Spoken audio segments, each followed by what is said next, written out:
The anime opens with a young boy asking a quiet yet philosophical question. What does it truly mean to see?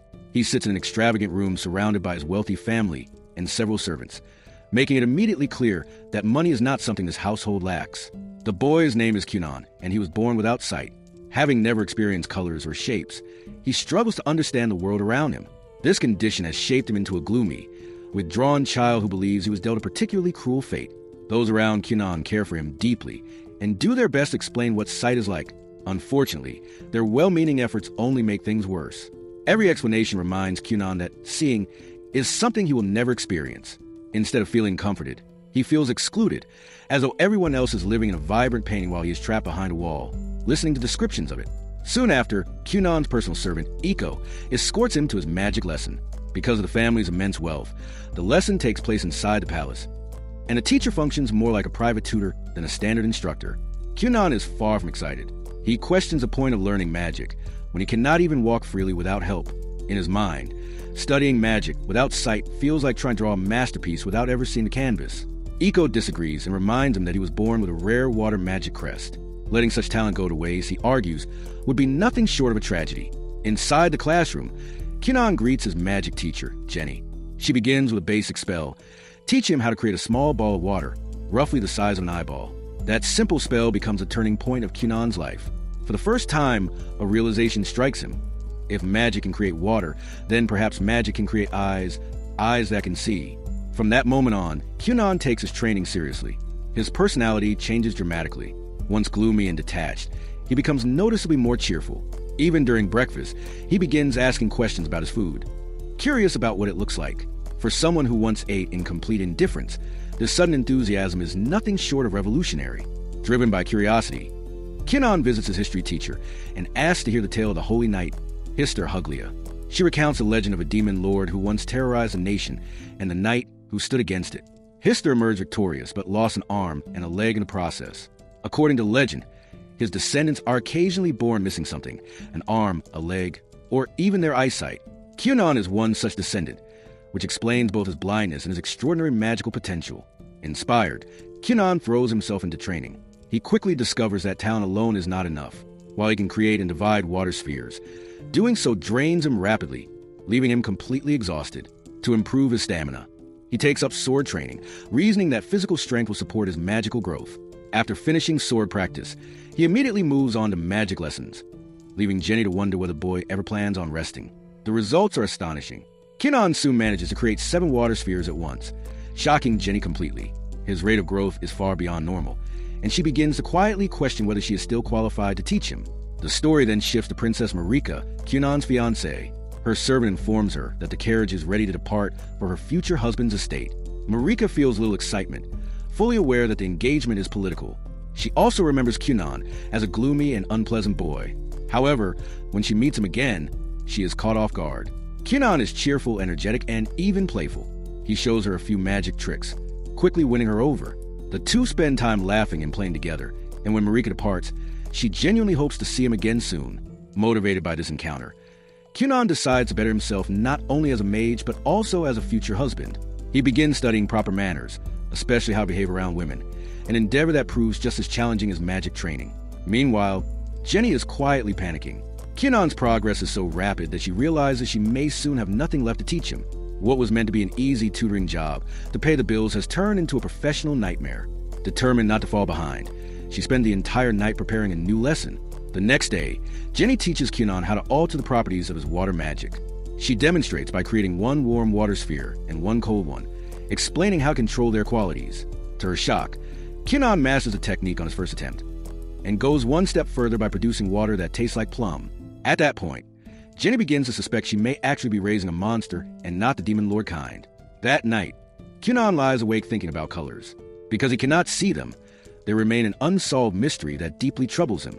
The following morning, he creates another water sphere at breakfast and tests it against a bowl of apples containing different colors. He suddenly stands up in shock. For the first time in his life, he can distinguish between red and green. He cannot see the colors, but his magic allows him to perceive the difference. Iko reports his breakthrough to Kunan's father, who is overjoyed. Kunan's abilities continue to evolve, allowing him to read books by recognizing the ink through magic alone, a truly revolutionary development. However, The story quickly reminds viewers that magic is not without danger. In one unfortunate accident, Kyunan creates a red-tinted water sphere above his head, which bursts and splashes over both him and Iko. To anyone watching, it looks as though Kyunan has been drenched in blood. The sight is so shocking that his mother immediately faints, proving that while magic can work miracles, it can also cause extremely dramatic misunderstandings. The next episode opened with Kyunan's father making what he considered a crucial decision about his youngest son's future. He summoned his eldest child, Ixio Gurion, and informed him that Kyunan would be enrolling in the noble school. Ixio was understandably startled by the announcement. Kyunan was blind, after all, and this was hardly a small matter. As his father spoke, Ixio's thoughts drifted to a memory from their childhood. He remembered inviting Kyunan to play with him, hoping to cheer up his usually gloomy younger brother. Kyunan had hesitated, pointing out, quite reasonably, that he could not see the ground, the field, or, frankly, anything at all. Ixio had enthusiastically assured him that it would still be fun. Unfortunately, reality had been less kind. Before the playtime had even begun, Kyunan had tripped and fallen, leaving Ixio standing there, feeling like the world's most incompetent older brother. Shaking off the memory, Ixio returned to the present and told his father that if Kyunan chose to attend the noble school, he would have his older brother's full support. Not long afterward, Kyunan himself was summoned to his parents' chambers to discuss the matter. As he made his way there, he wondered what could possibly have prompted his father to call for him, something that almost never happened. Just before entering the room, he ran into Ixio and greeted him with unexpected cheer. Ixio was momentarily stunned by his younger brother's carefree demeanor. For most of Kyunan's childhood, gloom had been his default setting, and enthusiasm had been in short supply. Kyunan soon met with his parents, who explained the situation. They clearly hoped he would attend the noble school, but they emphasized that the final decision would be his alone. Members of noble families were generally expected to attend such schools in order to function properly in society. Kyunan, however, was exempt from this obligation due to his blindness. Even so, his father warned him that those without a noble school education were often looked down upon, and that refusing to attend could cause serious difficulties for him later in life. Although the conversation was plainly about school, Kyunan began to suspect that his father had some hidden agenda. He abruptly concluded that the real issue must be his allowance, convinced that his father believed he spent it irresponsibly. This assumption led to a brief and entirely pointless argument. After that detour, Kyunan finally decided that attending the school might actually be a good idea. His father then explained that the school required students to pass 5 examinations in order to graduate. Each successful exam brought them one step closer to becoming a fully functioning member of society. Because Kyunan was blind, the exams would be scheduled at much shorter intervals, allowing him to graduate more quickly than other students. Kyunan's mother was thrilled by the decision and immediately began planning his new wardrobe. Marika was equally delighted when she heard the news and promised to show Kyunan around the school.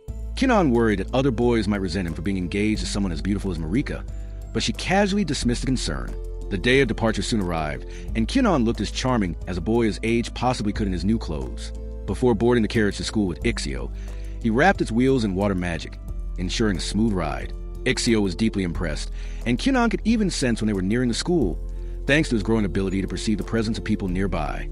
Upon arriving, the first person Kyunan encountered was his fiancée, Princess Marika. She complimented his bow tie, declaring it fabulous. Kyunan, ever flirt, worried aloud that it might look better than Marika herself, a claim she immediately rejected. He jokingly added that if that were true, he would tear the bow tie apart, since nothing in the world deserved to outshine her. Ixio could only cringe in silence, wondering what exactly had happened to his little brother since learning magic. Kyunan then managed to escalate his antics by asking Marika if she could be a boy for the day. To his surprise, she agreed and took on the role of his guide around campus. During their tour, they eventually met the teacher responsible for overseeing Kyunan's education. She led him to an isolated classroom and explained that he would need to pass 5 exams. While there was normally a long gap between each one, Kyunan's exams would be held much closer together, at his father's request. Despite this explanation, Kyunan appeared completely at ease as the first exam began. He even continued chatting with the teacher during it. To her astonishment, every question he attempted was answered correctly, revealing an intellect far beyond what she had expected from an ordinary student. After a long day, Kyunan reunited with Marika, and the two decided to head to the cafeteria for a meal. On the way, they ran into Lyle, Marika's older brother. As a member of the royal family, he intimidated most of the students, and true to form, he attempted to bully Kyunan as well. Ixio stepped forward to intervene, but it quickly became clear that his help was unnecessary. Kyunan calmly uses water magic to soak Lyle's pants, making it look as though he had wet himself. The surrounding students quickly drew their own conclusions. Unable to bear the humiliation, Lyle withdrew. Kyunan and Marika continued on to enjoy their meal together, while Ixio was left with a single overriding thought. He really hoped he would not get dragged into trouble again. The next episode opens with Kyunan cheerfully continuing his meal in the school cafeteria alongside Marika and his elder brother. On the surface, everything appears calm, almost cozy, but despite having handled the earlier confrontation with impressive wit and speed, Kyunan remains visibly unsettled by Prince Lyle's behavior. He admits that he cannot wrap his head around why Prince Lyle would treat his own sister with such open rudeness and outright violence. In response, Marika explains, patiently and with the tired wisdom of someone who has lived it, the less glamorous side of royal life. She tells Kyunan that as a ninth princess, she ranks below Prince Lyle in the royal hierarchy, which already places her at a disadvantage. However, matters become even more complicated due to her engagement to Kyunan. Not only is he a sorcerer, but he also bears a hero scar, an unfortunate combination if one wishes to avoid attention. This engagement, Marika explains, has given her an unintentional and rather dramatic boost in status, despite the fact that she never asked for it. As a result, she has managed to turn her own brother into an enemy, and judging by how royal politics work, he will likely not be the last. She remarks dryly that life as royalty is far from a fairy tale and is certainly not a bed of roses. More like a rose garden with very sharp thorns and no gloves. Marika then makes it clear that she has no interest in climbing the social ladder or chasing prestige. What truly matters to her is Kyunan himself. She says she genuinely likes the person he has become and cannot imagine being with anyone else. This heartfelt confession leaves Kyunan in a dazed state of happiness, as if reality itself has briefly forgotten to function. Without hesitation, he declares that he feels the same way and has no intention of ever choosing anyone else. Once his emotional equilibrium returns, somewhat, Kyunan announces that he wants to repair the bridge he just burned with Prince Lyle. He explains that he believes they simply started off on the wrong foot, and that making enemies on campus, especially royal ones, sounds like a terrible long-term strategy. He proposes apologizing to the prince and clearing the misunderstanding. This idea, however, is met with an immediate and unmistakable chill. Both Marika and his elder brother reject the proposal outright, their expressions making it painfully clear that while Kyunan's intentions may be noble, his optimism is dangerously naive. The following day, Kyunan resumes his sorcerer training under Jeannie's guidance. She instructs him to form a water ball and alter its texture using magic alone. Kyunan accomplishes the task effortlessly, treating the exercise as little more than a warm-up. Jeannie concludes the lesson by advising him to continue gathering sensory impressions from different objects, explaining that doing so will help him manipulate the texture of his water creations with even greater precision. Soon after, the long-awaited day arrives. Kyunan heads to school for the final time, as this marks his graduation exam. At the front gate, he meets Ixio and Marika. After giving Marika a pointed look, Kyunan dramatically expresses how deeply his heart aches at the thought of them parting ways after today. Marika, ever practical, reminds him that they still have the entire evening together. The mere thought of spending time with his future wife instantly sweeps away his gloom, as though it had never existed in the first place. Together, they head into the school. Once inside, Kyunan learns that he will be taking the exam alongside his classmates.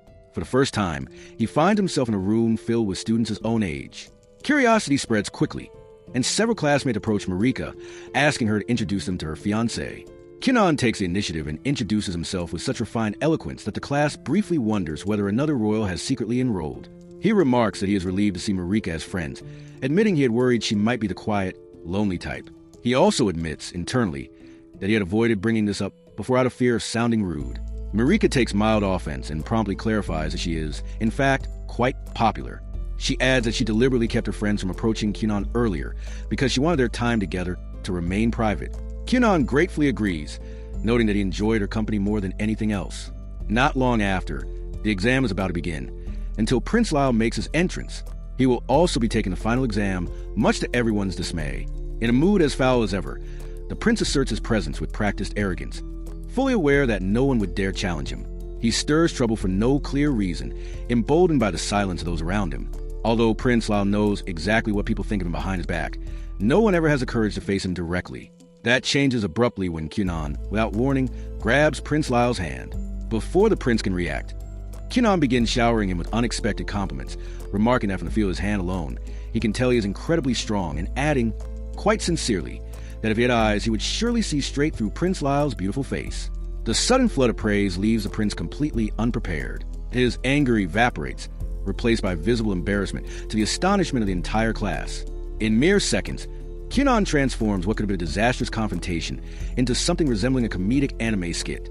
For perhaps the first time, Prince Lyle feels as though someone has truly stood up to him. The exam proceeds, and once it ends, the results are announced immediately. The teacher solemnly states that she will write the names of the students who passed on the board.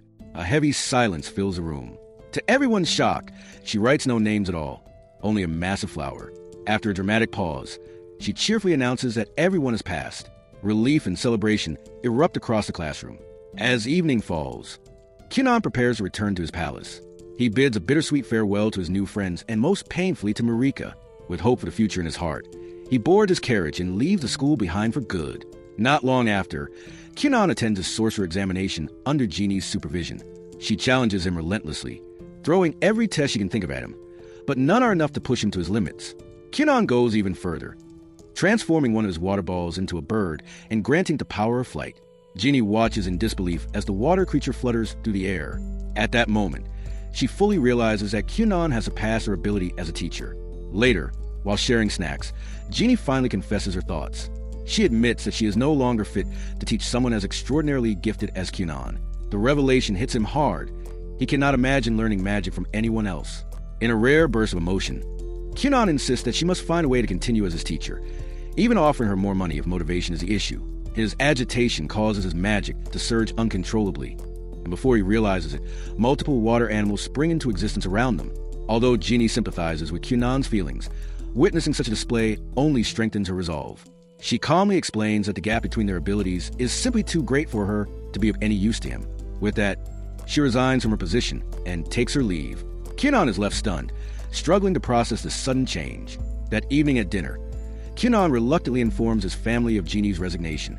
While he is clearly shaken, his father remains composed. He redirects the discussion toward finding a new sorcerer capable of teaching someone of Kyunan's caliber. The challenge, however, lies in the fact that sorcerers of such skill typically serve royalty directly and rarely leave the palace, as they are considered invaluable assets. Still, Kyunan's father promises to speak with the king and do everything in his power to secure a suitable mentor for his gifted son. The fourth episode opens with Kyunan traveling toward the royal palace in a carriage beside his father. To spare himself from the inevitable aches of a long journey, he is calmly wrapping the carriage wheels in a layer of water magic, smoothing the ride as if the road itself has grown gentle beneath them. He reflects that he has no desire to arrive with a sore back, especially on a day as important as this one. As the carriage rolls forward, Kyunan speaks with his father, still struggling to believe that he is truly headed for the royal palace. The fact that he has been granted permission to study magic under the Grand Sorcerer himself feels unreal to him. He muses that life is unpredictable and that no one can ever know what fate will suddenly place in their path. His father, however, firmly disagrees. He explains that this cannot be dismissed as mere luck. Gaining an audience with the king is rare enough, and being invited to study under the palace's own sorcerers is rarer still. To him, it is obvious that the royal sorcerers have been aware of Kyunan for some time and have taken a keen interest in his abilities. This realization makes Kyunan uneasy, though he quickly brushes the feeling aside. To lighten the mood, he demonstrates the extent of his magic by forming a small cat out of water. The lifelike creature delights his father so much that Kyunan jokingly suggests they should keep a few cats in the palace. Despite his fondness for felines, his father refuses, arguing that cats are too prone to running about, disrupting work, and causing accidents. He also points out that his wife, Tina, prefers dogs. Kyunan counters by suggesting that the cats could stay outside and roam freely in the palace gardens instead. His father considers the idea and bursts into laughter, admitting that it may not be such a bad compromise after all. Before long, they arrive at the palace grounds, where they are greeted by Lady Rayshaw. She is not only a skilled sorcerer, but also the second princess and the elder sister Marika. Her attention is immediately drawn to the cat Kyunan's father is carrying. When he sets it down, Kyunan dispels the magic, and the watery feline dissolves instantly. Lady Rayshaw is deeply impressed, finding Kyunan's level of control and creativity fascinating. Kyunan's father, on the other hand, mourns the loss of the cat he had grown fond of in just a few short moments, despite knowing it had only been an illusion. Lady Rayshaw explains that she has heard much about Kyunan from her younger sister, Marika. At the mention of her name, Kyunan excitedly announces that he has already reserved a beautiful restaurant for the evening and plans to take his fiancée, Marika, out on a special date. His enthusiasm makes Lady Rayshaw blush, charmed by how earnest and adorable he is. Soon, Kyunan's father departs to attend his audience with the king, while Kyunan heads deeper into the palace with Lady Rayshaw to meet the Grand Sorcerer. Along the way, she explains the inner workings of royal succession. While tradition usually favors the firstborn prince, in this kingdom the crown is awarded to the son or daughter who achieves the greatest accomplishments. With 7 princes and 10 princesses, competition for the throne is fierce and constant. Lady Rayshaw reveals that she herself abandoned any claim to the crown in order to pursue magic, a choice that permanently disqualifies her from becoming queen. Midway through their walk, she notices that Kyunan is not even using his feet, instead gliding along the floor by skating on magic. Despite her mature composure, her inner child gets the better of her, and she eagerly asks to try it herself. Before indulging the fun, she gives Kyunan a grave warning. He must never involve himself with any faction among the palace sorcerers. Though the warning is serious, it comes across lightly, as her attention is clearly focused on the thrill of skating. Together, they glide to the palace halls until they are eventually reprimanded by a knight, who reminds them that as royalty, they should be setting an example rather than breaking the rules. At last, Kyunan arrives at the chambers of Lodimon Acthard, the Grand Master of all sorcerers in the royal palace. The Grand Master informs him that he must first pass a test before being accepted as a student. He also explains that Kyunan bears a water crest and possesses a 2-star rating. There are 7 crests in total: fire, water, wind, earth, light, darkness, and foul, and each person is born with only one. Every crest is ranked by stars, up to a maximum of 5, with a higher number indicating greater magical potential. Lodimon reveals that he himself holds a 4-star crest, while both Kyunan and Lady Rayshaw possess 2-star crests, setting the stage for Kyunan's trial within the royal palace. As part of his trial, Kyunan is introduced to another sorcerer who also bears the water crest. The sorcerer demonstrates his skill by conjuring a vast number of floating water spheres, filling the space with shimmering orbs. Kyunan is visibly impressed, amazed that someone can produce such a large quantity of water at once. The Grand Master then explains Kyunan's task. He must use his own magic to draw those water spheres toward himself. Kyunan realizes immediately that this will not be easy, as he has never attempted to manipulate water created by another sorcerer. The thought makes him uneasy, but he steels himself and resolves to try regardless. Gathering all his strength, he pulls at the spheres with his magic. Despite his effort, he manages to draw only 2 water balls away from the other sorcerer's control. The attempt leaves Kyunan utterly exhausted. He has never encountered water that actively resisted his command, and the strain takes a heavy toll on him. To his surprise, however, the Grand Master is thoroughly pleased. Far from disappointed, he declares Kyunan's performance more than satisfactory and awards him a passing score, much to Kyunan's astonishment. The Grand Master then asks Kyunan to demonstrate what else he can do with his magic. In response, Kyunan forms a massive mattress out of water. To everyone's surprise, the Grand Master immediately begins jumping on it with the enthusiasm of a child. Kyunan is taken aback, never having expected to see such a carefree side from someone of such high rank within the royal palace. Encouraged, Kyunan goes on to demonstrate his ability to shape water into a human figure and make it float. Unfortunately, the illusion drifts to the palace halls, frightening several people in the process. The incident forces both Kyunan and the Grand Master to issue apologies for the unintended chaos. As the sun begins to set, Kyunan finally reunites with his father, who is preparing to leave the palace after his audience with the king. His father informs him that he has already heard about Kyunan's mischievous use of magic and makes it clear that he is not pleased. He sternly reminds Kyunan that a sorcerer must always be mindful of when and where magic is used, as there is no way to predict who might be harmed or how such powers could be misused. With those words, he departs for home, with the day drawing to a close. Kyunan remembers his dinner date with Marika. Lady Rayshaw suggests that they use magic to fly to the restaurant. Kyunan hesitates and explains that he cannot do so, as he promised Marika that the first time he ever flew using magic would be with her. After some gentle persuasion from Lady Rayshaw, he reluctantly agrees. Together, they combine their magic to lift themselves into the sky, Lady Rayshaw using wind magic and Kyunan shaping water to support their flight. Meanwhile, elsewhere in the palace, Princess Marika prepares for the evening. Dressed in a blue gown, she quietly wonders if she will look good enough for Kyunan, her anticipation growing as the night approaches. The 5th episode opens with Marika waiting impatiently for Kyunan to arrive and take her out on their date. Her anxiety is obvious as she paces restlessly around her room, unable to stay still for even a moment. One of her maids attempts to calm her, remarking that it is only a date. But Marika pays no attention.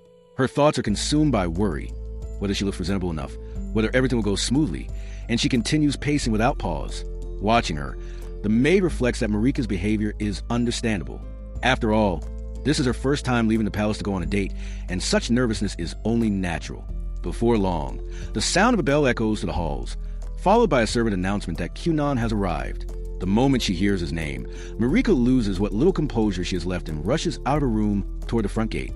There, Kyunan is waiting, standing with quiet elegance. He greets her warmly and remarks that the moon looks especially beautiful that night, a fitting sight for such an occasion. Though he cannot see it himself, He expresses hope that the moon's beauty is as people describe, believing that it would make the evening even more special for Marika, who can behold it with her own eyes. With practiced grace, Kyunan takes her hand and tells her that he will escort her throughout the night. His words and demeanor cause Marika's cheeks to flush, her shyness surfacing as the anticipation of the date finally turns into reality. It does not take long for them to arrive at the restaurant, where they will be dining that evening. They are led into a completely private room, reserved solely for Kyunan and Marika, while their escorts remain nearby, ready to respond should either their masters require anything, as this is their first date. Kyunan is uncertain about what he should say.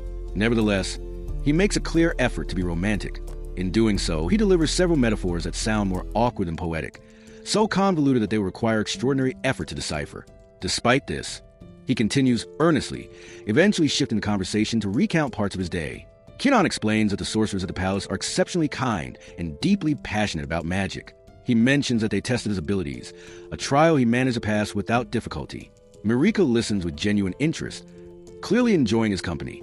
She even finds his clumsy attempts at romance endearing rather than off-putting. From a distance, Marika's maid overhears the exchange and privately concludes that Kyunan may be somewhat foolish, but at the very least, he is sincerely trying to make Marika happy. As the evening draws on, Kyunan reveals what becomes the highlight of the date, taking Marika's hands. He confesses that although they cannot meet frequently at present, there will come a day when they are married and able to spend every night together. He admits that he longs for that future more than anything else. His words strike Marika deeply, touching her at her core, and even her maid is impressed by the sincerity behind them. After the date ends, Marika is expected to retire early, yet sleep eludes her. Her mind repeatedly replays Kyunan's words, causing her to blush uncontrollably each time she recalls them.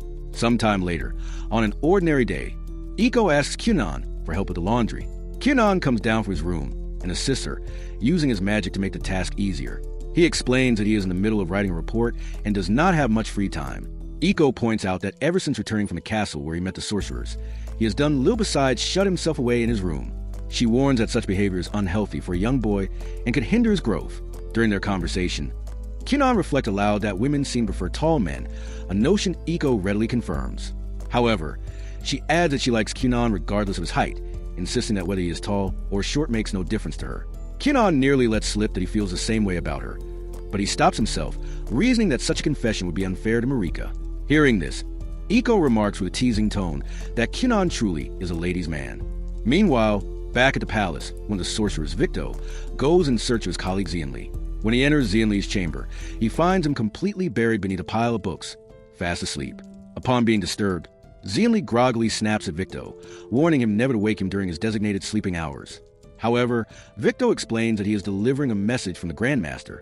Hearing this, Xianli's irritation fades, replaced by clear surprise at the contents of the message. At the same time, Kyunan receives word from the palace informing him that his master has been chosen and that a meeting will be arranged soon. Using his fingers and a small amount of magic, he carefully reads the name spelled out in the message, Xianli. The moment the name is spoken aloud, Iko begins to blush. She knows Xianli by reputation and is well aware of his striking appearance. Flustered, she starts fretting about her makeup and outfit, convinced that she might have a chance to catch his attention. Declaring that she must prepare herself, she quickly leaves the room. Not long afterward, Xianli arrives at Kyunan's home, accompanied by Marika. The instant Kyunan senses Xianli's presence, he realizes just how powerful the sorcerer is. The density of his magic is unlike anything Kyunan has encountered before. In his mind, Kyunan compares Xianli's magical aura to honey, exceptionally dense yet pure and smooth. Without hesitation, Kyunan asks whether he may address him as Master Honey, a suggestion Xianli promptly rejects. He instructs Kyunan to call him Master Xianli, emphasizing that the title Master is not optional. Even so, Xianli makes it clear that he has not yet decided whether Kyunan is worthy of becoming his student. Over tea, Xianli begins to speak with Kyunan to assess him further. True to his nature, Kyunan gradually stops focusing on Xianli and instead spends far more time flirting with his fiancée. Xianli cuts him off sharply, reminding them that he is still seated directly in front of them. He then steers the discussion toward magic, questioning Kyunan about magic circles and compound spells. Kyunan answers confidently and accurately, steadily building Xianli's trust. When asked how many compound circles he can form, Kyunan replies that he can create 31. Xianli finds this difficult to believe, having never expected someone so early in their magical studies to achieve such a number. Deciding on a final test, Xianli conjures an enormous wall and orders Kyunan to destroy it. He declares that failure will mean Kyunan cannot become his student. As Kyunan examines a wall and becomes confident that he can break it with ease, Zeonli unexpectedly falls asleep on one of Kyunan's waterbeds, finding it incredibly soft, warm, and pleasantly scented. Rather than acting while Zeonli sleeps, Kyunan chooses to sit down and enjoy tea with Marika instead. When Zeonli finally wakes, Kyunan proceeds with the test. Instead of attacking the wall with brute force, he soaks it in bubble-infused water, treating it as if it were ordinary dirt. Applying basic scientific principles and clever reasoning rather than raw power, Kyunan dismantles the obstacle with ease. This unconventional approach deeply impresses Zeonli, who ultimately accepts Kyunan as a student. However, Zeonli then makes an insensitive remark toward Marika, stating that Kyunan's status will rise dramatically now that he is under his tutelage. He adds that unless Marika finds a way to elevate her own standing, their engagement will eventually fail, as she is merely a low-ranking princess. Kyunan immediately steps in to defend her, stating that Zeonli is precisely the type of man who drives women away through his rudeness and only regrets it later. He adds that someone like that has no right to lecture others about love. Kyunan's words strike Zeonli deeply, and although he wants to respond, he finds himself unable to deny the truth in them. In the end, he has no choice but to silently accept his defeat. The 6th episode opens with Zeonli arriving by carriage to personally tutor Kyunan in magic for the very first time. Kyunan is overwhelmed with excitement, more eager than he has ever been in his life. Upon meeting him, Zeonli immediately praises himself and reminds Kyunan of how fortunate he is to be granted the honor of becoming his student. Kyunan, however, is far too thrilled to care about such remarks. He simply expresses his gratitude and eagerly asks what they will be learning that day, enthusiastically proposing several advanced and complex magical topics to begin with. Much to Kyunan's disappointment, Zeonli has far more mundane plans for their first lesson. He reveals that he has amassed an enormous collection of handwritten memos containing everything he knows about magic, and that he needs someone to make clean copies of them. Although Kyunan was born blind, his water magic allows him to perceive well enough to read and write, making him the ideal candidate for the task. Kyunan quickly realizes how tedious this work will be, and half-jokingly asks whether Zeonli dislikes him as a student. Zeonli responds coldly that he has never felt any affection for Kyunan to begin with, adding that this training will be as harsh and demanding as possible for any sorcerer. Zeonli then orders everyone else to leave the room, insisting that Kyunan work alone. Since the text contains sensitive magical knowledge accessible only to palace sorcerers, no one else is permitted to remain nearby. Kyunan apologizes to his fiancée, Marika, for forcing her to leave as well. She accepts cheerfully, explaining that she would never interfere with something as important as sorcerer training. Once the room is empty, Zeonli instructs Kyunan to prepare a waterbed, and promptly falls asleep in the blink of an eye. Left alone, Kyunan tackles the task with quiet determination. Meanwhile, Marika begins sword training of her own. She has kept it a secret from Kyunan, wanting him to focus entirely on his magic. However, she has recently begun to feel unworthy of someone as gifted as him, and hopes to close the gap by strengthening herself, determined to become a bride worthy of Kyunan. Hours later, Zeonli awakens to find Kyunan utterly exhausted and only halfway through the work. Kyunan asks why the task is even necessary, prompting Zeonli to explain the distinction between information and knowledge. He states that merely reading something is not enough to truly understand it. Only by reading and rewriting does information transform into usable knowledge, and only then can it be applied practically and become power. He reminds Kyunan that this exercise is not simply helping his master, but training him to absorb knowledge completely. This explanation reignites Kyunan's enthusiasm, and he resumes the work with renewed efficiency. By evening, however, he still fails to complete it, and Zeonli leaves, instructing him to finish by the following day. The next morning, Kyunan visits the palace to meet Zeonli, but is immediately surrounded by other sorcerers eager for his attention.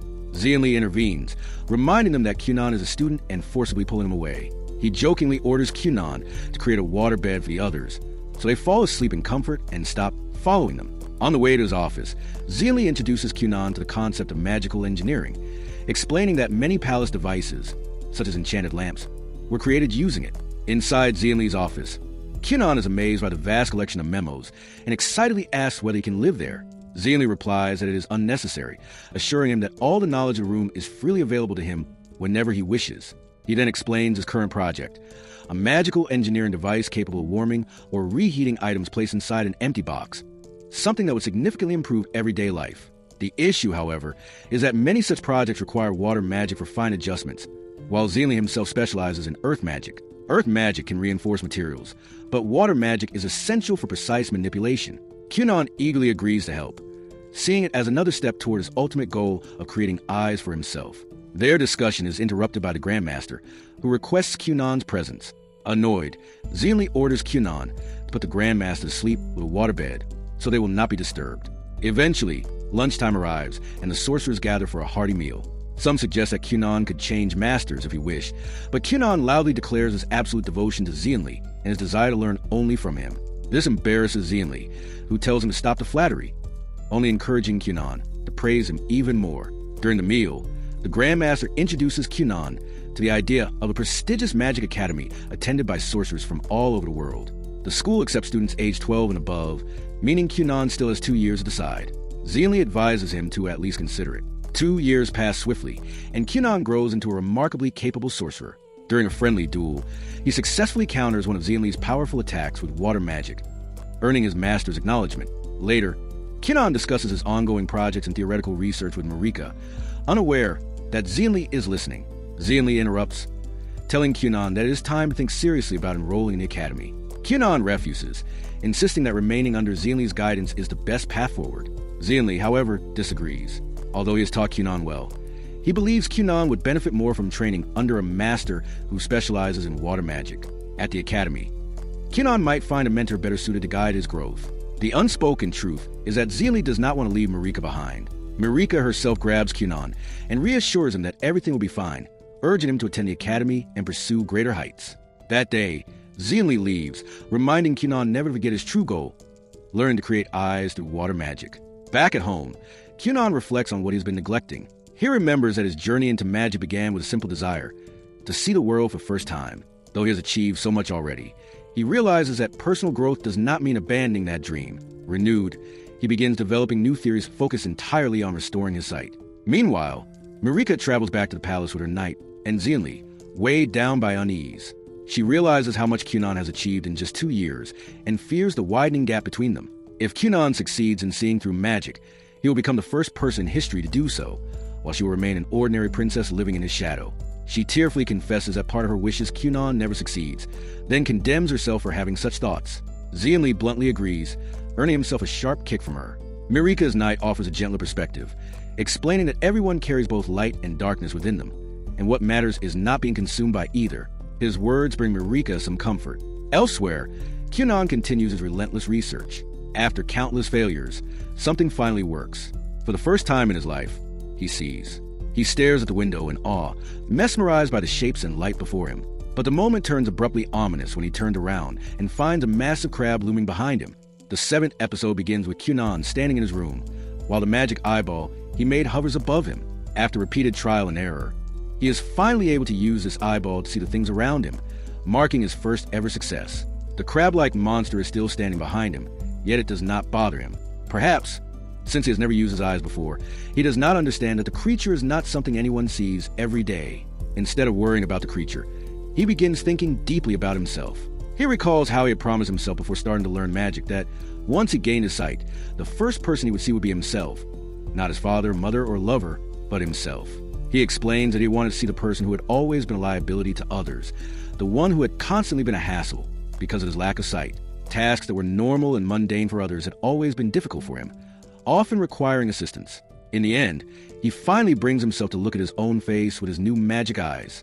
He observed himself with disappointment.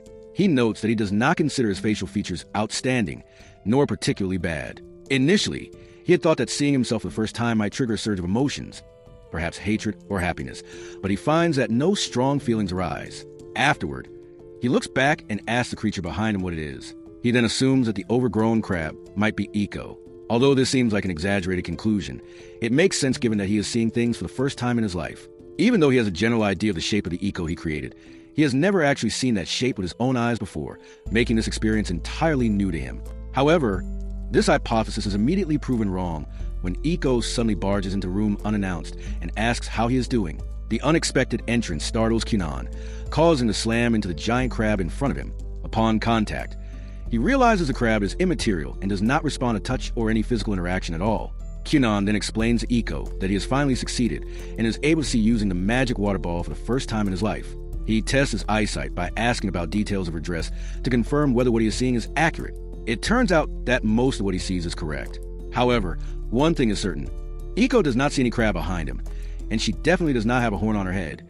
Yet Kyunan clearly sees a horn above her head for some reason. Kyunan then heads outside to grab a breath of fresh air and see what his scenery looks like for the first time. He is standing outside in one of his gardens and is able to see a beautiful scene. In fact, It is about as beautiful as a landscape can get, considering the huge amount of nature he is looking at and the bright natural sunlight falling upon it from the sky. However, what Kyunan sees is slightly different. Instead of a bright yellow sun, he sees a dark purple sun shining over all the greenery around him, which makes him very uneasy. He thinks that this is definitely not how he had imagined the scenery would look. To make matters worse, his uneasiness grows because there's always a crab behind him. That crab, which only Kyunan can see, apparently keeps following him around. He eventually decides to head out to meet his family alongside Iko and asks her whether she can see a crab behind them. She replies by asking if he is trying to scare her with a horror story. This response only confirms the suspicion that he alone can see the crab. After reaching his family, the first members he sees are his mother and elder brother. Once again, he is seeing them for the first time, but with noticeable deviations. For example, in his vision, his elder brother has wings growing from his back, and his mother looks like an adventurer with each eye a different color. The more he uses his eyes, the more he comes to the grim realization that he is not seeing things accurately. Based on what he sees, the first compliment that comes to mind upon seeing his mother is that she looks cool. Seeing his brother makes him wonder whether they belong to a race related to fallen angels or something similar. Eventually, his father comes into the room, but Kyunan can hardly make him out, as he appears more like a hollow plasma structure than his real father. The scene then cuts to the king's palace, where one of the sorcerers visits Xianli and begins speaking with him. Xianli becomes irritated that his time is being wasted and tells the sorcerer to get straight to the point or leave his chambers. The sorcerer informs him that the Grand Master has granted him permission to go outside for a change because Kyunan has achieved something remarkable. This sparks Xianli's interest, and he finally decides to go outside. Meanwhile, Marika visits Kyunan at his home immediately after hearing that he is finally able to see using his water magic. She excitedly grabs his hands and asks him to show her how it works. Kyunan forms a water eye with his magic, showing Marika the spectacular round water ball that allows him to see despite being born blind. He tells her that he is calling it the glass eye. The next thing Marika excitedly asks is for Kyunan to look at her for the first time with his own eyes. Kyunan feels excited but also somewhat afraid. He knows he is about to see the love of his life for the first time, yet he also expects to see her with some kind of deviation, with both excitement and reluctance. He opens his eyes and is pleasantly surprised to see a girl with bright blonde hair and dazzling blue eyes. However, this beautiful view of his fiancée is somewhat spoiled by the fact that Kyunan sees a feather attached to her head. For the time being, he keeps this observation to himself. He tries his best to compliment his fiancée, but is unable to come up with anything romantic, as he is distracted by the feather he sees on her head with his newfound sight. Eventually, Dario, Marika's knight, also arrives at the scene. Kyunan notices an accessory sword hanging behind him and immediately calls it cool the moment he sees it. However, Dario lifts the other sword hanging at his waist, indicating to Kyunan that the one behind him is merely an optical illusion. After Dario's arrival, Xianli himself comes to meet Kyunan, and ironically, his grim master appears to be glowing more than anyone else to Kyunan's newfound sight. He finds himself literally unable to look directly at his master because of how much light Xianli seems to radiate toward him. Eventually, Kyunan realizes he needs to discuss this privately with his master and asks to speak with Xianli alone while trying his best not to get burned by Xianli's light rays. After hearing the whole story, Xianli cannot help but laugh at the things Kyunan reports seeing. However, Kyunan finds himself in a serious dilemma and cannot bring himself to smile. He begins to worry that all the important events of his life may be tainted by these altered visions, potentially ruining his memories. Xianli finds it remarkable that Kyunan is already thinking so far ahead about his future. Once he finishes laughing, Xianli suggests it could be one of two things. First, he explains that Kyunan might be seeing the souls of the people he looks at, meaning his sight may be extending into the spiritual world. The other possibility, he says, is magic sickness. He explains that certain places are tied strongly to magic and can have significant effects on those exposed to them. Xianli notes that he himself has visited such places, which can take quite a toll, and after experiencing magical sickness, he began seeing things that were not there, much like Kyunan seeing a giant magical crab. However, Kyunan presents another possible explanation. He points toward his magic eye and asks Xianli a rather depressing question, wondering whether the device itself might be a failure. Xianli, ever confident in his student, responds that this cannot be the case, insisting that since it was made by a student, it cannot possibly be defective. This reassurance boosts Kyunan's morale, leaving him more confident than ever that he will overcome this hurdle. Not long after, Kyunan's birthday arrives. They hold a small party that includes Marika along with all of Kyunan's family members.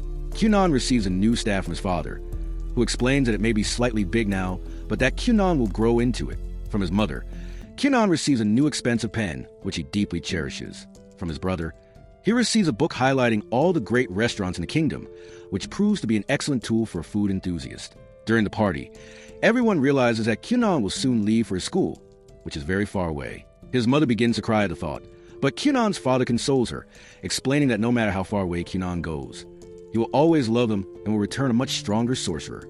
At the end of the night, Kyunan receives a gift from his beloved Marika, a cute bracelet which he cherishes the most. Marika tells him that she will wait for him there and continue improving herself, so he can focus on his own growth as well.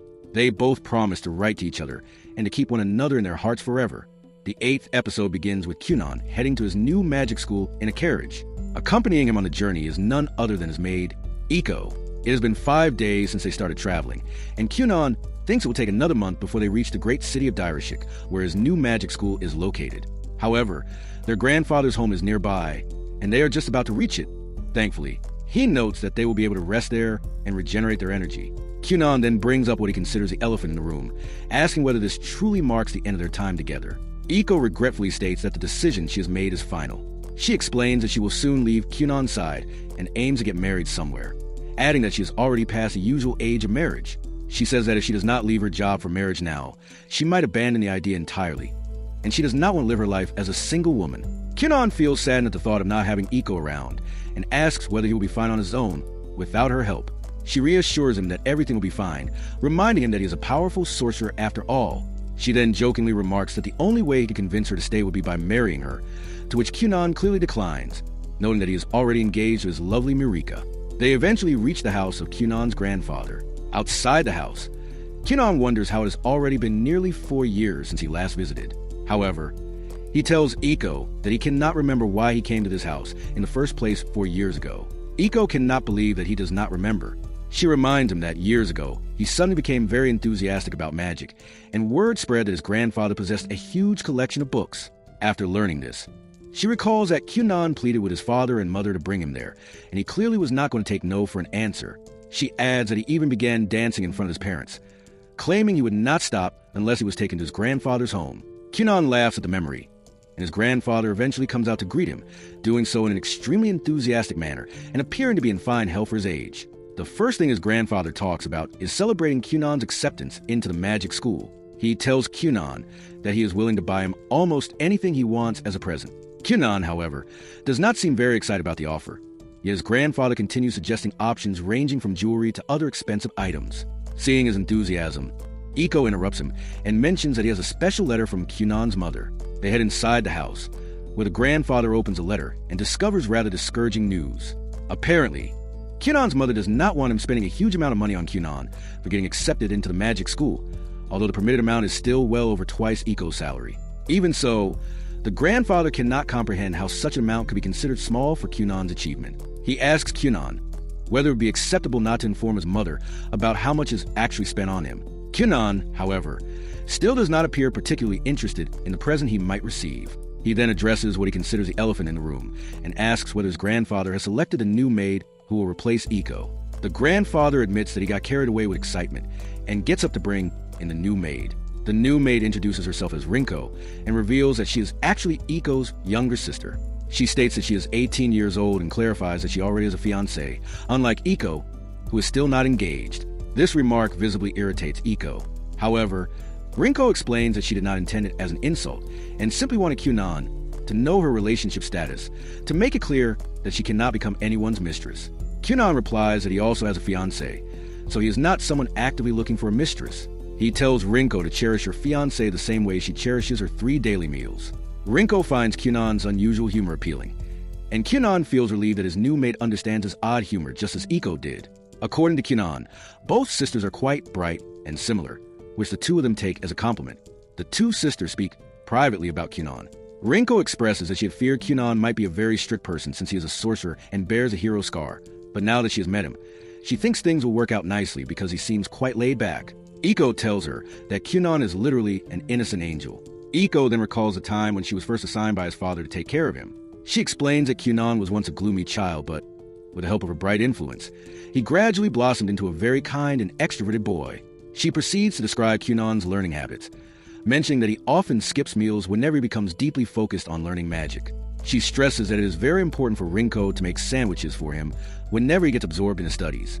Rinko wonders aloud whether Kyunan might be the kind of man who becomes a playboy. Iko immediately tells her never to portray Kyunan that way and insists that she must never allow any woman to get close to him, with the sole exception of Marika. Rinko promises that she will do her best, though she points out that Kyunan naturally comes across as kind and slightly flirty, which tend to attract girls to him. They eventually finish making sandwiches, and Kyunan eats them. He compliments the sandwiches, remarking that they seem to have been made with the love of two sisters.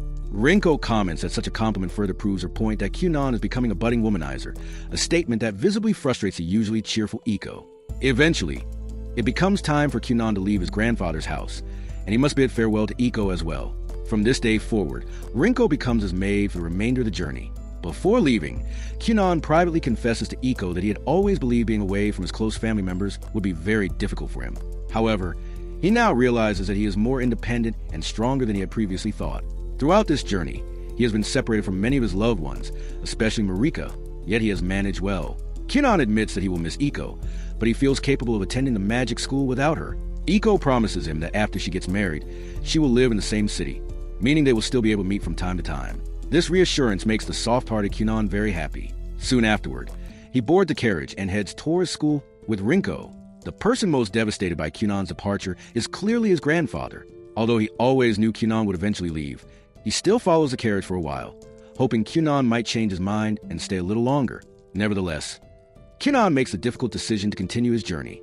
During the trip, he asks Rinko whether she will truly be fine accompanying him for years, considering that she will not be able to see her fiancé for a long time. Rinko replies that her fiancé fully supports her decision because the job will help them finance their future business. Kyunan becomes intrigued and asks what kind of business they plan to invest in. She explains that they intend to open a restaurant. They continue their light conversation as they approach another city just before reaching Dairashik. In the city, they decide to look around and come across a bookstore that catches Kyunan's interest. The two of them enter, and Kyunan is fascinated by the sheer number of books in the store. Rinko points out that his grandfather had even more books in his library, but Kyunan remarks that his grandfather's collection did not contain many magic books, whereas the store is filled with them. They then examine a very rare magic book. Rinko advises Kyunan to buy it, but he points out that the price is far too high and that they would be broke if they bought it. Rinko is shocked. She realizes the book is so expensive that she could practically open her own restaurant with that money. Kyunan explains that magic books are one of a kind, making them all incredibly rare and costly. They even speak with a receptionist, who turns out to be a great magic enthusiast. Kyunan uses his water magic to create a cute cat for her, which she adores. The receptionist offers Kyunan a discount on one of her books, but he politely declines and leaves the store with Rinko. Afterward, they visit a clothing store, where Kyunan begins gathering sensory data by touching a scarf made of dark fox skin. The fashion assistant asks him not to, explaining that the material is very expensive. Kyunan tells him that he is collecting sensory information for his magic, and using it, he creates a dark fox in the assistant's hand. The next thing the perverted man asks is whether Kyunan can make a girl too. Rinko hears this and immediately scolds him, insisting that Kyunan is just a boy. She covers Kyunan's ears and drags him out of the shop, yelling at the man like a madwoman. The fashion assistant is left standing there, staring at the magical dark fox. As soon as Kyunan leaves the shop, three mysterious girls enter and notice the dark fox in the man's hand. One of the girls touches it, finding it strange that a dark fox will be friendly with humans, and the fox immediately explodes as it is made of water. One of the girls recognizes the complexity of the spell and admits that she is not knowledgeable in this particular branch of magic. Meanwhile, Kyunan finally arrives at his new school, but trouble soon greets him. He had originally planned to stay in the dorms, only to discover that they are all fully booked. The girls they meet at the school inform him about a real estate agent, and Kyunan eventually finds a very nice house to stay in. As Kyunan prepares to start his first day, he is unaware that a mysterious man is already aware of his arrival. The man also knows that Kyunan is a student of Xianli. The 9th episode begins with Kyunan meeting 3 of his fellow applicants at the magic school. 2 of them are boys, and 1 of them is a young girl. Kyunan, being eccentric yet very confident, makes his move and approaches the girl. He asks her whether she is the saint of the kingdom. Instead of reply with simple yes or no, she responds dismissively and defensively, saying that it would not matter even if she were. Kyunan remains unfazed by her cold reply and keeps his optimistic demeanor. She then tells him to stop his odd behavior, to which Kyunan responds that behaving this way is the best method to feel good about oneself at all times. The girl begins to think that Kyunan might be hitting on her, even though that is the farthest thing from the truth. The 2 boys stand there, shocked at how Kyunan is behaving. It does not take long for Kyunan to assess that she bears the light crest, which makes him even more fascinated. He tells her that he wishes to learn from her about magic. The girl arrogantly replies that light magic reigns supreme over all other kinds of magic, so there is nothing he could possibly learn from her. Kyunon is not fazed in the slightest after hearing this rude remark. However, the two boys standing beside them correct her, explaining that there is no hierarchy when it comes to the types of magic. The girl apologizes for her rude behavior and tells everyone that she bears no emotions whatsoever. She also carries a hero scar, and unlike Kyunon, it is not her sight that has suffered, but her emotions. She cannot feel anything at all. Because of this, she cannot tell when she is being rude or noisy. She simply speaks her mind like a computer, communicating in facts and figures rather than considering their emotional impact on the people around her. The conversation is interrupted by Professor Soph, who tells him from a distance to stop flirting, even though that is not what Kyunon is doing. The professor introduces himself and his assistant, whose name is Seifai. The first announcement he makes is that there will be no entrance exam, and that all of them have already been enrolled. The four of them cannot believe it, as they are under the impression that an exam would be held before they could become official students of the school. Soph explains that this is a secret the school keeps to itself rather than announcing publicly. Instead of conducting a harsh exam to filter students, the magic school simply accepts all sorcerers who apply. This approach makes sense, as not everyone can perform magic, so it is not as though random individuals are coming to school to learn it. However, Soph clarifies that there will be examinations as the students continue their education. He explains that there are 3 levels of teaching in the school. The first level is the basic level, where students are taught the fundamentals of magic. The second level involves teacher-assisted magic and functions much like a conventional school environment. Lastly, the third level focuses on researching a specific domain of magic. The subject can be whatever the student chooses, and this learning is conducted outside the classroom. At this level, students may choose to improve their magical skills, create new spells, or pursue any other magic-related endeavor they wish. The teacher then tells the students that it is best for all of them to introduce themselves and demonstrate a bit of magic they can perform. He explains that this will give him a clear idea of where their skill levels lie and allow him to teach them more effectively. The first person to introduce himself is Hankbeat. He bears a 2-star fire crest and can perform 7 spells. He demonstrates his fire magic by producing a powerful flame in the shape of a snake that cruises across the garden, leaving a black trail on the grass. His control is so superb that he even forms a black spiral on the ground with it. Kyunon immediately takes note of his skill and adds it to his arsenal of observations. The second person to introduce himself is Ria, who bears a 2-star wind crest. The professor becomes excited upon hearing this and informs him that he also possesses a wind crest. Ria states that he can perform 8 spells and, before casting his strongest one, tells everyone to stand back.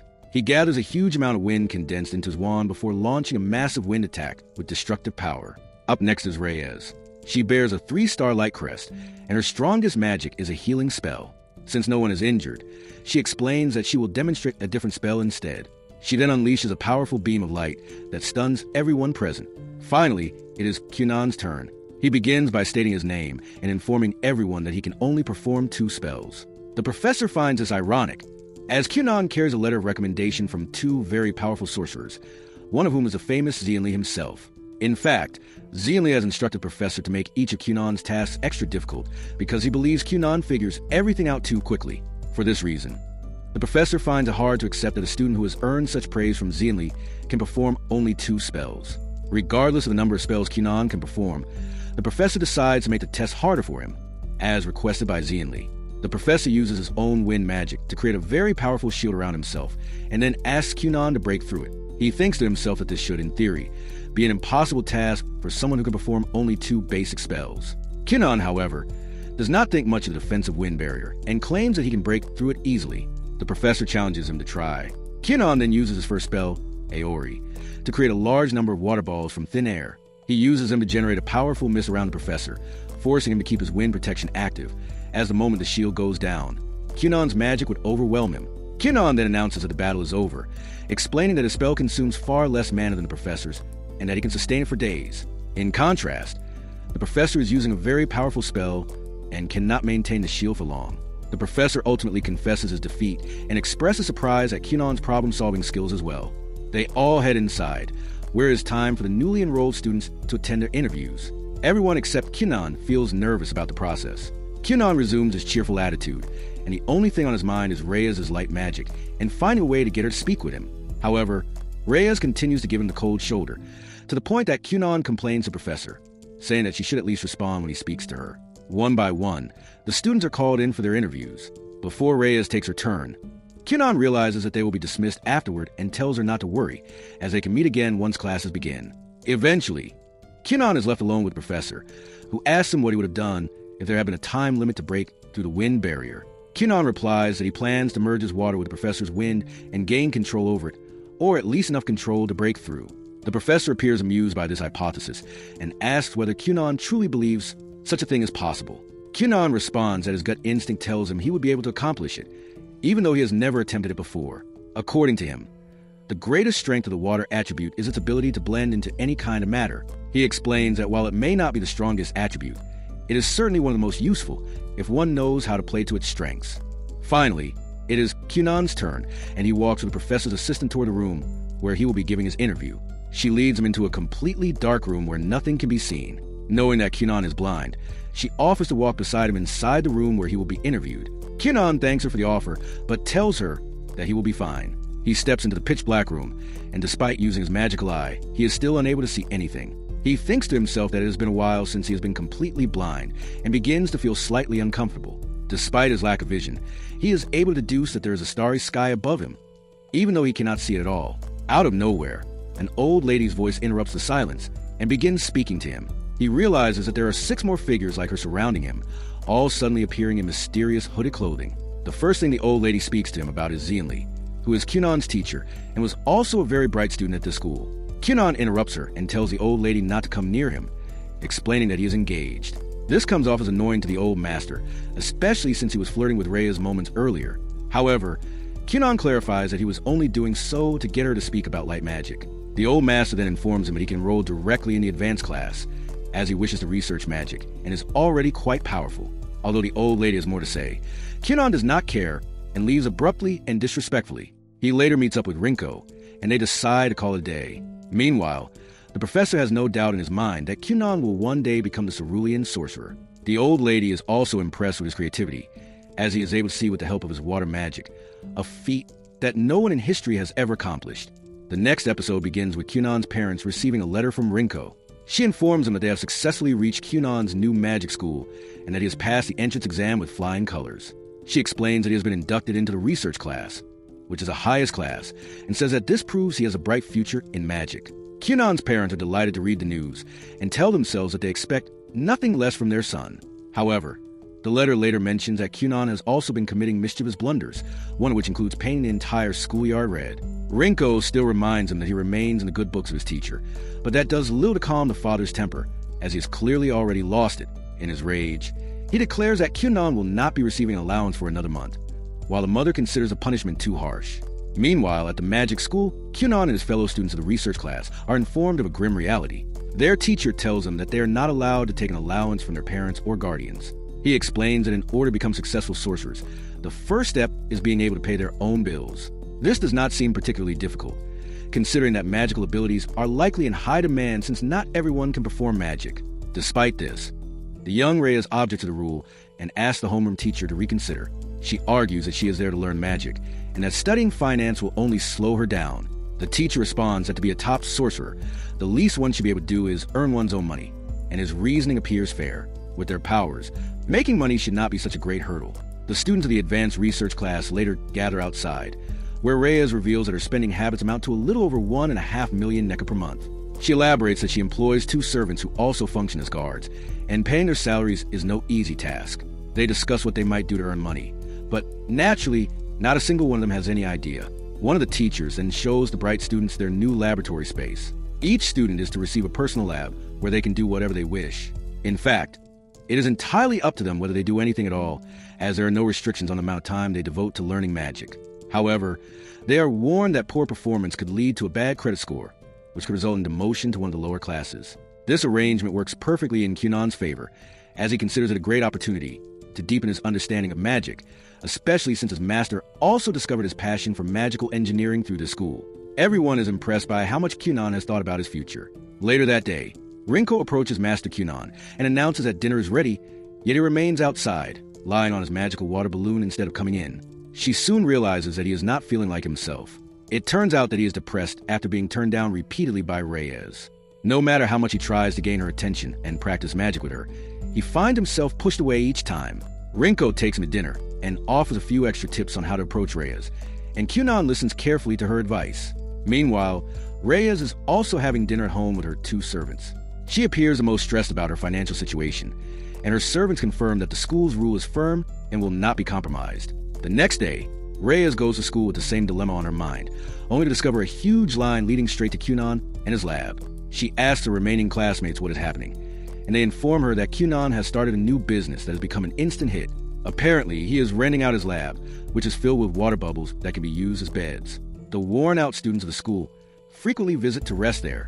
Kyunan explains that he and Xianli used to get very little sleep while researching magic to obtain results, and after prolonged exhaustion, they would begin to speak nonsense before finally getting some rest. He recognizes that everyone at the school must experience something similar, so he believed the idea is bound to succeed. The professors also catch a glimpse of what Kyunan is doing and request that the service be made available to them as well. In return, they offer him an extra lab to work in. Kyunan is initially reluctant to accept money from professors, but upon seeing the generous payment, he allows his greed to prevail. Later that night, Reyes remains troubled by her financial situation. She has not even begun to figure out what she will do, while Kyunan already has a solution to his problem. She tells her servants that in order to resolve this issue, she must do something that goes against every fiber of her being. She concludes that this means approaching Kyunan and asking him for help. The next day, Reyes sets her ego aside and decides that she has no choice but to ask Kyunan for help. Before doing so, she tells him that she has experienced humiliation for the first time in her life. Kyunan, cheerful as ever, is simply happy to receive her attention for the first time and recognizes this as the perfect opportunity to practice magic with her. Being the chivalrous boy he is, he brings in another teacher to supervise their interaction, as he does not wish to work alone with a female student, knowing that it can make some girls uncomfortable. This consideration eases Reyes' mind, and she slowly begins to open up to him. Kyunan first asks why she does not use her healing magic to earn money, pointing out that it is powerful and can help many people.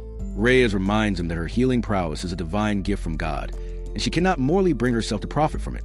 Kyunan then proposes another idea involving her light magic. Professor Soraya, a light magic user, appears before them and provides a few seeds of Shirshilla. Kyunan explains that they can use these seeds to grow genuine Shirshilla. Reyes remains skeptical and insists that the herb can only grow in a holy land.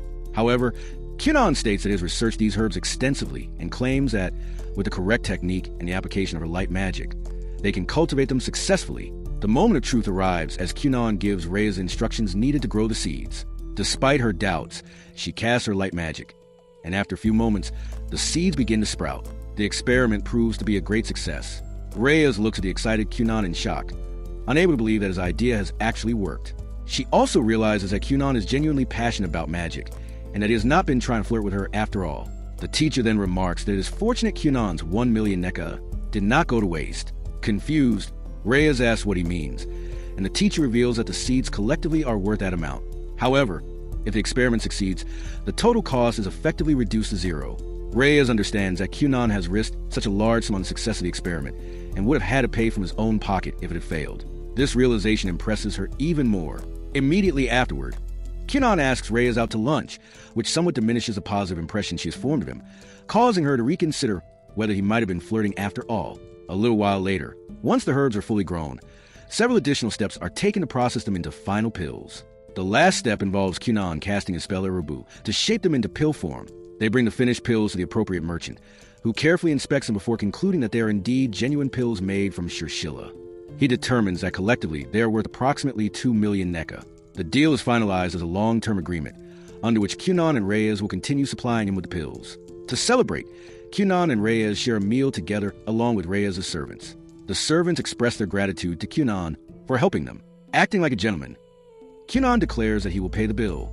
However, he later regrets the decision when he discovers that the meal costs 220,000 NECA. The experience teaches him a valuable lesson about not overindulging in gallantry. Shortly afterward, 2 of his classmates approach him, seeking guidance on how to earn money. Kyunan initially remarks that he would have done everything in his power to help if they had been girls. Eventually, he agrees to assist them, but only on the condition that they entertain his ridiculous ideas.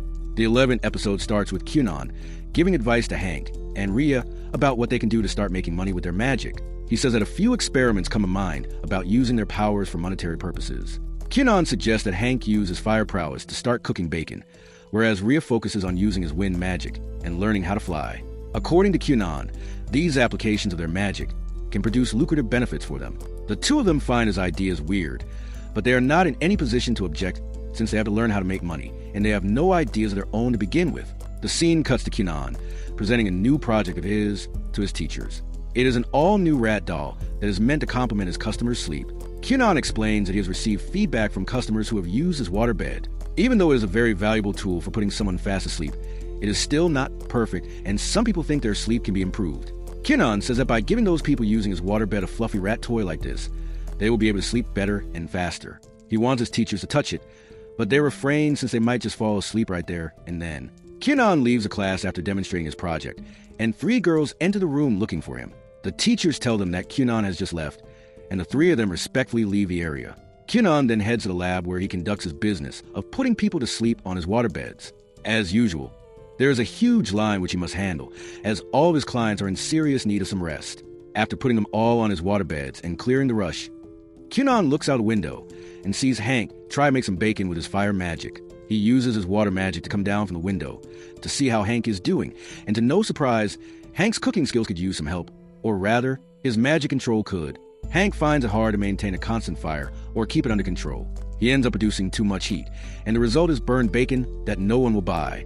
Meanwhile, the 3 girls are still looking for Kyunan inside the school and have even reached his lab, but he has gone from there as well.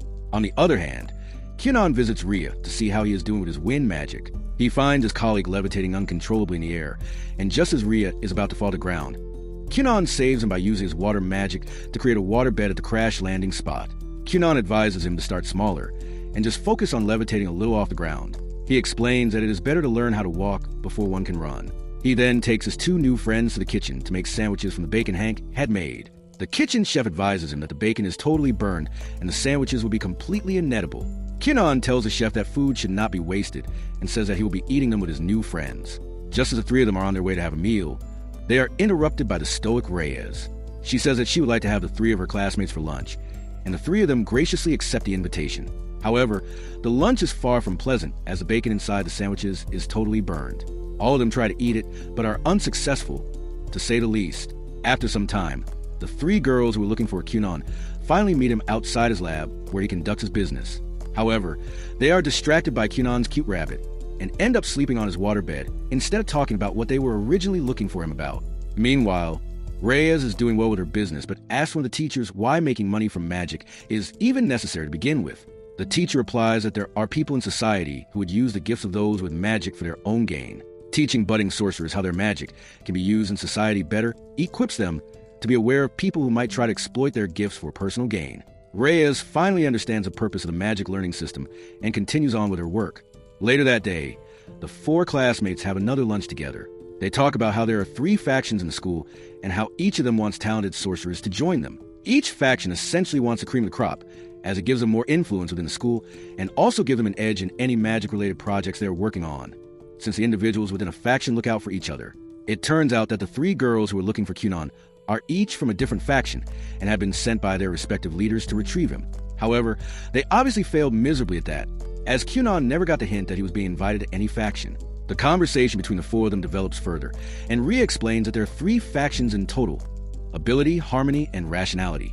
While there are other smaller factions as well, that does not change the fact that these are the big 3, and talented sorcerers who are in the research class should aim to join one of them. They all speculate that it will be quite soon before they are invited by different factions, and that it is important for them to choose the right one. The school has prohibited the induction of a new student into any faction immediately, as it wants new students to get accustomed to the school first. This explains why none of them have been invited yet. But since it has nearly been a month since their arrival, they expect to soon be flooded with offers. They all decide to end their conversation and focus on the lunch made by Hank. He is quite excited to present the meal, as for the first time he has not burned the bacon inside the sandwiches. However, after taking a bite, they still find his cooking to be quite terrible. For now, though, it is good enough to at least swallow without wasting it. Meanwhile, instead of the girls heading to Kyunan to recruit him, the leader of each faction has taken the matter into their own hands and is heading to Kyunan personally to recruit him. However, before they can do so, the worst possible thing happens. They end up coming across each other first.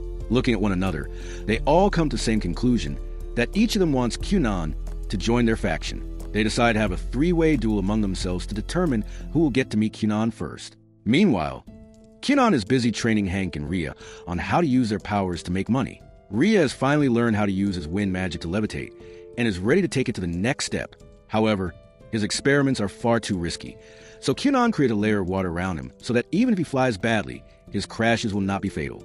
Ria is impressed by the creative ways Kyunan is able to use his magic. He recalls how he was born in a poor countryside where he was the strongest sorcerer. However, after coming to this magic school and meeting Kyunan, he realizes for the first time that he had simply been a big fish in a small pond all along. Kyunan also advises a frustrated Hank, who has had no success so far with cooking bacon, to be far more creative. He reminds Hank that he has already been an assistant once in the school, so he should understand the importance of experimenting and failing. This advice opens Hank's mind from the tunnel vision he has been suffering from for quite some time. He realizes that instead of only changing the fire's intensity, he can also create different aromas with his fire that would add to the flavor, and he can even change the color of the flame. Blue fire is naturally more intense than normal fire, so by manipulating these variables he can change how the bacon cooks.